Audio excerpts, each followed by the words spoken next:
जय श्री राम। टाइटल में तो आपने पढ़ ही लिया होगा, श्री राम और डिप्रेशन। हैरानी तो होनी बनती है, लेकिन हाँ, श्री राम के जीवन में भी एक ऐसा क्षण आया था जब श्री राम डिप्रेशन में चले गए थे, विषाद में चले गए थे। और ये बहुत कॉमन सी बात है। आजकल लोग इस बात को समझ नहीं पाते हैं। हर मानव के जीवन में ऐसे क्षण आते हैं, ऐसे समय आते हैं, लेकिन आप कहेंगे भगवान श्री राम तो भगवान थे, वो कैसे डिप्रेशन में जा सकते हैं। भगवान श्री राम भले ही भगवान का अवतार हो, लेकिन राम के रूप में वो एक मानव का जीवन व्यतीत कर रहे हैं। और मानव के जीवन में, जैसे हर मानव के जीवन में जो परिस्थिति आती है, उस परिस्थिति से श्री राम को भी गुजरना होगा, अन्यथा वो मानव अवतार कैसे होगा। और श्री राम के जीवन में डिप्रेशन आया, विषाद आया, ये कमजोरी के क्षण आए, हर मानव के जीवन में आते हैं। लेकिन उन क्षणों में अगर वो संभल जाए, अगर उसे कोई सही ढंग से गाइड करने वाला मिल जाए, तो उसकी कमजोरी उसकी ताकत बन सकती है, उसकी जो वीकनेस है वो उसकी स्ट्रेंथ बन सकती है, और वो जीवन में सब कुछ कर सकता है जो वो करना चाहता है।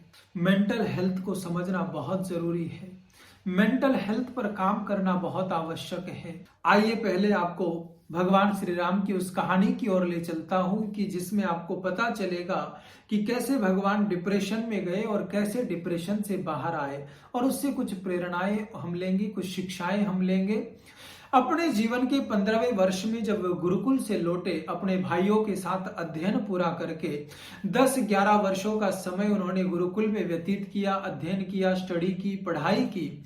और उसके बाद जब वे लौटे तो एक विचार आया कि चलो वेकेशन किया जाए, जरा घूम लिया जाए।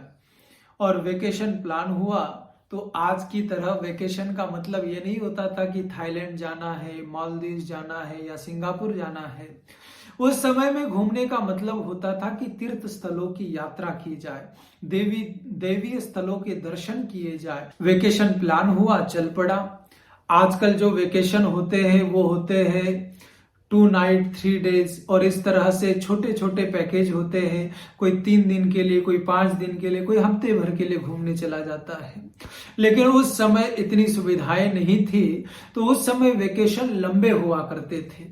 जब कोई तीर्थ यात्रा पर निकलता तो 9-10 महीने और पूरा 1 साल तीर्थ यात्राएं करके फिर आराम से लौटता था।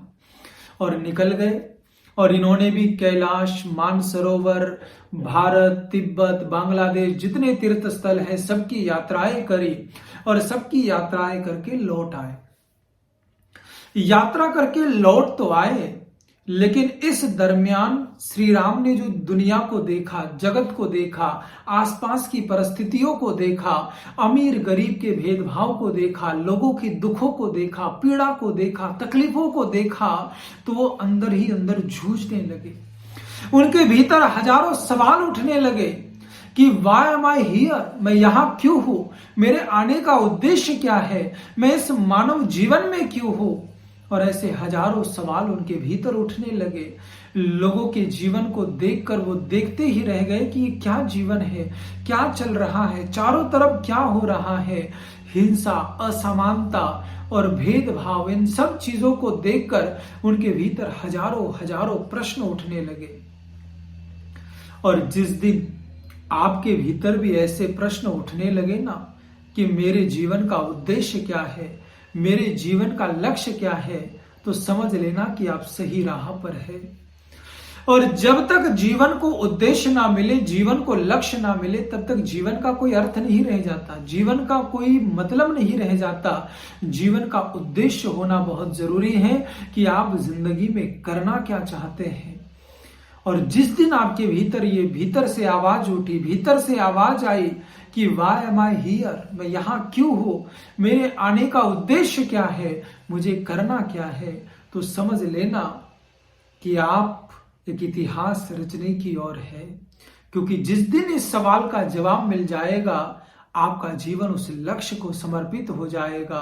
फिर कोई भी चीज आपको इधर उधर नहीं कर पाएगी, आपके मन को डामाडोल नहीं कर पाएगी, आपको भटका नहीं पाएगी, आप विषय विकारों में नहीं उलझ पाएंगे, आप सीधे अपने लक्ष्य पर ही काम करेंगे। श्री राम के भीतर ये हजारों सवाल उठ रहे थे और इन सवालों ने श्री राम को ऐसे विषाद से भर दिया कि वो राज परिवार में रहते हुए भी राज परिवार से पृथक हो गए, अलग हो गए।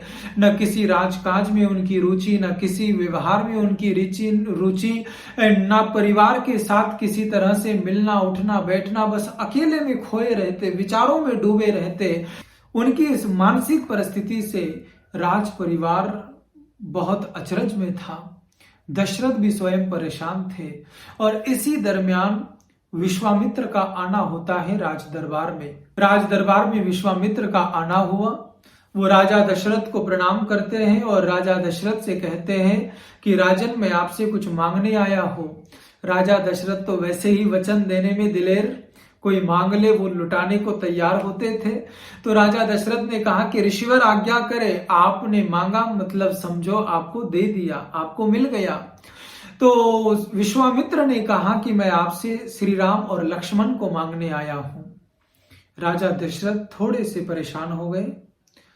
विश्वामित्र ने कहा कि हम एक यज्ञ कर रहे हैं और जिस यज्ञ में असुर बाधक बन रहे हैं, तो हमारी रक्षा सुरक्षा के लिए मैं श्री राम और लक्ष्मण को लेने आया हूं। राजा दशरथ ने कहा कि ऋषिवर, आपकी बात तो सही है, लेकिन मैं श्री राम को नहीं भेज सकता। आप इसकी जगह कुछ और मांग लीजिए, मैं अपनी सेना भेज देता हूं, मैं स्वयं आपकी रक्षा करने आ जाता हूं, लेकिन श्री राम को भेजना मुश्किल है।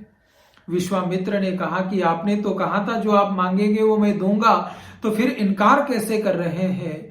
तो दशरथ ने कहा कि क्षमा कीजिएगा ऋषिवर, लेकिन इस समय श्री राम की मानसिक स्थिति कुछ ऐसी है कि मैं चाहकर भी भेज नहीं सकता। विश्वामित्र को बड़ा अचरज हुआ कि श्री राम भगवान का अवतार और उनकी मानसिक स्थिति, क्या दिक्कत है, क्या परेशानी है। जब राजा दशरथ ने सारी घटना बताई कि किस तरह वो मानसिक विषाद से गुजर रहे हैं और वो सारे सिम्टम, सारे लक्षण बताए, तो विश्वामित्र बड़े प्रसन्न हुए।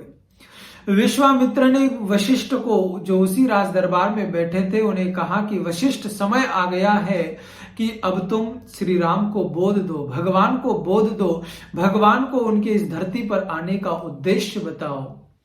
वशिष्ठ ने कहा कि जो आज्ञा ऋषिवर। और श्री राम को बुलाया जाता है, उस दरबार में ज्ञान दिया जाता है, उन्हें बोध कराया जाता है और उनका विषाद वैराग्य में तब्दील हो जाता है, वैराग्य में चेंज हो जाता है। उत्तरकांड के आखिर में जो महारामायण मिलती है गुरु वशिष्ठ के द्वारा, वो वही महारामायण है। जब श्री राम को डिप्रेशन से बाहर निकालने के लिए, जब उन्हें विषाद से वैराग्य तक ले जाने के लिए गुरु ने ज्ञान दिया। और जब ऐसी मानसिक परिस्थिति हो तो किसी मार्ग दिखाने वाले की बहुत आवश्यकता होती है। कोई मार्गदर्शक मिल जाए, कोई गुरु मिल जाए, कोई इस तरह से कंसल्ट करने वाला मिल जाए, तो डिप्रेशन ताकत में बदल जाता है, मानसिक शक्ति में बदल जाता है। हमारी वीकनेस हमारी स्ट्रेंथ बन सकती है, हमारी कमजोरी हमारी ताकत बन सकती है, अगर कोई राह दिखाने वाला हो, कोई सही ढंग से समझाने वाला हो, गाइड करने वाला हो। और श्री राम का सारा विषाद वैराग्य में बदल गया और उन्हें अपने जीवन का उद्देश्य मिल गया और वो विश्वामित्र के साथ जाते हैं। बाकी सारी कहानी आपको पता है।